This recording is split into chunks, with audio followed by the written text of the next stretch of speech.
zabezpečené místo. Danieli, myslíš, že Artur je ve městě? Ano, to je. Co máš na mysli? Otázkou spíš je, Angelo, co máš v mysli ty. Podívej se, nebylo to vůbec snadné rozhodnutí. Ale věř mi nebo ne, stále mám někde hluboko v sobě kousek morálky. Nemůžu proto jenom dál nečinně stát a dívat se, jak tě ničí. Nemám ani tušení, o čem to mluvíš. Vím, že pracuje na nějakém projektu. Zrovna teď si nevybavuji detaily, ale určitě je to nutné. Nemůžu ti takhle vnutit myšlenku, Angelo, ale můžu ti vyléčit jizvy. Jaké jizvy? Z toho, jak ti vnutil své myšlenky a vymazal tvé vzpomínky. To vždycky zanechá stopu. Část poškozené tkáně. Nevěřím. Tohle by mi Artur neudělal. Artur tě zrazuje tím nejodpornějším způsobem. Co jsi to řekl? Zabije tvého syna.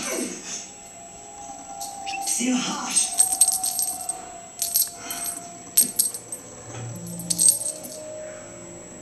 Vyléčím tvé jizvy. Ale musíš se sama rozhodnout. Chceš žít ve slepé poslušnosti? Nebo chceš znát pravdu?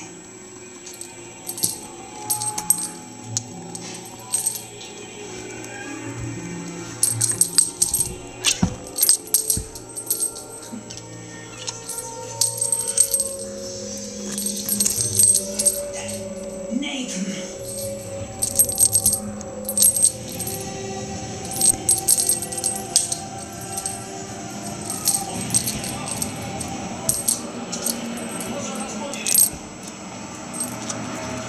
Ještě si mi neodpověděl. Proč společnost nenávidíš? Zabili mi dítě. Před 14 lety objevili mě. V jedné vesnici u hranic. Přišli v noci. Bojovala jsem. Dům začal hořet. Moje malá Claire při požáru zemřela. Claire, řekli ti, že zemřela při požáru. Co to má znamenat?